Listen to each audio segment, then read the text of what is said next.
Madame la Présidente, justement, les femmes, puisque vous mettez ça en tête de liste, si je puis dire, et que tout le monde a noté que vous étiez la première femme, et que vous faites l'unanimité, et tout le monde dit que c'est une inspiration vraiment pour toutes les femmes de ce pays.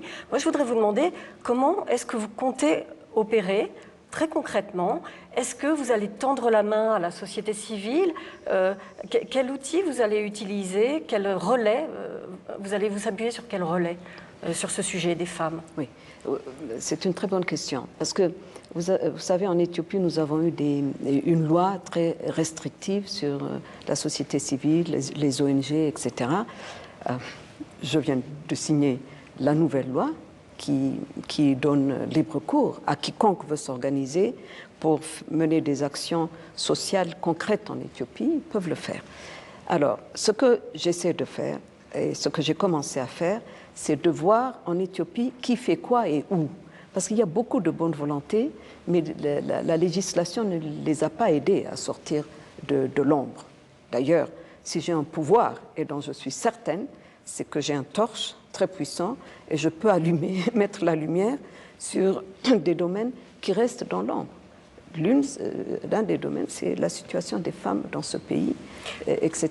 Donc, pour les aider à mieux fonctionner, mais surtout pour créer une synergie, pour que l'impact soit beaucoup plus important que ce que nous voyons actuellement. Madame la Présidente, dans son discours d'investiture, le Premier ministre Abiy Ahmed avait tenu à remercier toutes les mères éthiopiennes à qui il demandait de continuer de remplir leur rôle maternel avec une grande responsabilité. N'est-ce pas un peu réducteur comme vision de la femme? C'est aussi un aspect de ça. Mais il y a d'autres choses à faire, bien évidemment. Mais on peut penser à quoi le Premier ministre pensait en disant cela. Nous sommes avant tout des mères aussi. Mais il y a d'autres choses à faire. Alors, sur la situation des femmes, Madame la Présidente, il y a eu un code de la famille qui a été rénové, qui notamment institue le fait qu'il y ait un consentement des deux parties, de l'homme et de la femme pour le mariage, avec un âge minimum, 18 ans. Simplement, les lois religieuses et traditionnelles s'appliquent toujours, et les mariages forcés, les mariages précoces sont toujours très, très, très nombreux dans le pays. Est-ce que vous avez, vous, dans les fonctions qui sont les vôtres, le moyen de faire évoluer cette situation sur les mariages forcés, sur les mariages précoces, et sur le code de la famille encore, peut-être de manière plus, ou d'un point de vue légal même? Oui. Vous savez, moi je veux voir le verre à moitié plein dans cette histoire. Il y a eu beaucoup d'acquis. C'est une société patriarcale. Nous avons vécu sous un empire, beaucoup de bouleversements.